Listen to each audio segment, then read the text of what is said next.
तो चलते हैं हमारे अगले टॉपिक की तरफ जिसका नाम है क्वांटाइजेशन ऑफ चार्ज। देखते हैं इसकी डेफिनेशन क्या है। The amount of charge on a body is always equal to integral multiple of charge on electron. यानी किसी भी बॉडी पे नेट चार्ज कितना है उसकी वैल्यू कैसे निकालें, उसके लिए हमारे पास एक फॉर्मूला है। क्या है? Q equals two plus minus NE। ठीक है, तो Q का क्या मतलब होता है? किसी भी ऑब्जेक्ट पे नेट चार्ज प्लस माइनस, अगर कोई बॉडी का नेट चार्ज पॉजिटिव है यानी उसके पास इलेक्ट्रॉन्स की कमी है तो आप यहाँ पे प्लस लगा दीजिए। अगर किसी बॉडी का नेट चार्ज नेगेटिव है यानी उस पर इलेक्ट्रॉन्स ज़्यादा हैं तो आप माइनस लगा दो। ठीक है, उसके बाद है N का मतलब होता है इलेक्ट्रॉन्स की संख्या, नंबर ऑफ इलेक्ट्रॉन्स, और E का मतलब होता है एक इलेक्ट्रॉन पे चार्ज की वैल्यू। यानी किसी भी ऑब्जेक्ट के पास अगर 5 इलेक्ट्रॉन ज़्यादा हैं तो वो कैसी बॉडी कहलाएगी? Negatively charge body. तो आप क्या करोगे, उसका नेट चार्ज कैसे निकालोगे? 5 इंटू एक इलेक्ट्रॉन पे चार्ज की वैल्यू। ठीक है, अगर किसी ऑब्जेक्ट के पास 10 इलेक्ट्रॉन्स की कमी है तो आप क्या लिख दोगे? प्लस 10 इंटू एक इलेक्ट्रॉन पे चार्ज की वैल्यू। तो इस तरह से हम क्या कर सकते हैं, किसी भी ऑब्जेक्ट का नेट चार्ज की वैल्यू फाइंड कर सकते हैं। ठीक है, तो फिर ये इंटीग्रल मल्टीपल का क्या लफड़ा है? इधर देखो, ये जो n होता है ना यानी नंबर ऑफ इलेक्ट्रॉन्स, ये हमेशा क्या रहता है? एक इंटीजर रहता है। यानी नंबर ऑफ इलेक्ट्रॉन्स की जो संख्या है वो हमेशा एक इंटीजर वैल्यू होगी। इंटीजर का क्या मतलब होता है? जैसे कि 1 हो गया, 2 हो गया, 10 हो गया, लाख हो गया। ठीक है, यानी कि फ्रैक्शन नहीं होना चाहिए।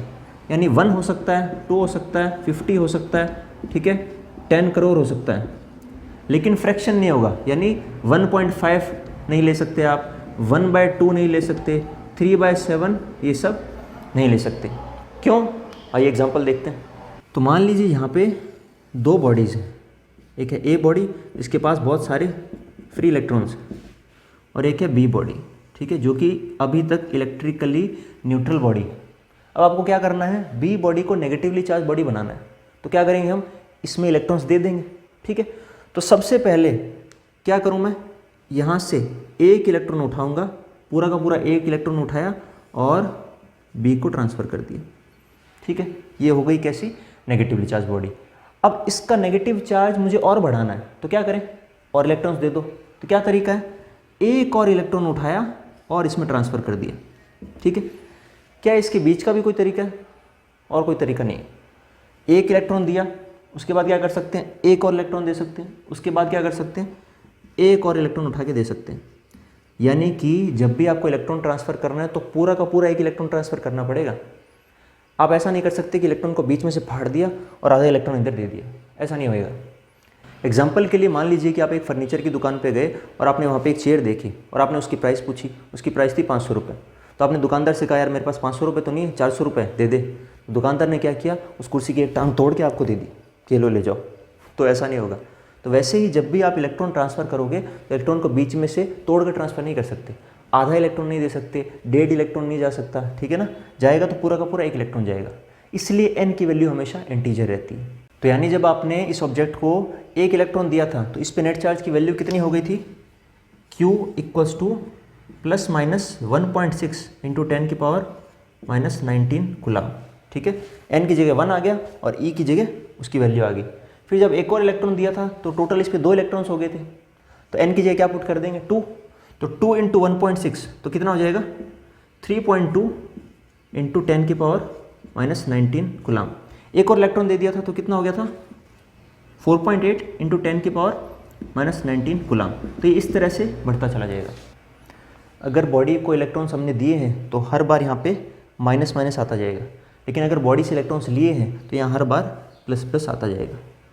तो ये होता है आपका क्वांटाइजेशन ऑफ चार्ज। तो चलिए इस पर एक क्वेश्चन देख लेते हैं। क्या कहता है question? Can a charge of plus 9.6 into 10 की power minus 18 coulomb be given to a body? क्या किसी भी बॉडी को इतना चार्ज दिया जा सकता है? तो हमारे पास तो एक ही फॉर्मूला है, वही लगाते हैं हम। Q equals two plus minus NE। अब Q का क्या मतलब होता है? Net charge. उसकी वैल्यू दे रखी है 9.6 इंटू 10 की पावर माइनस 18, प्लस दे रखा है, यानी ये ऑब्जेक्ट जो होगा ये फाइनली पॉजिटिवली चार्ज ऑब्जेक्ट होगा, यानी इससे इलेक्ट्रॉन्स निकाल लिए जाएंगे। इक्वल्स टू, अब यहाँ पे प्लस माइनस नहीं लगाना है, वो हो चुका है। N और E, एक इलेक्ट्रॉन पे चार्ज की वैल्यू 1.6 इंटू 10 की पावर माइनस 19 कूलम। ठीक है, अब क्रॉस मल्टीप्लाई कर देते हैं। 9.6 इंटू 10 की पावर माइनस 18 डिवाइडेड बाय ये पूरा का पूरा इसके नीचे आ जाएगा 1.6 इंटू 10 टू द पावर -19।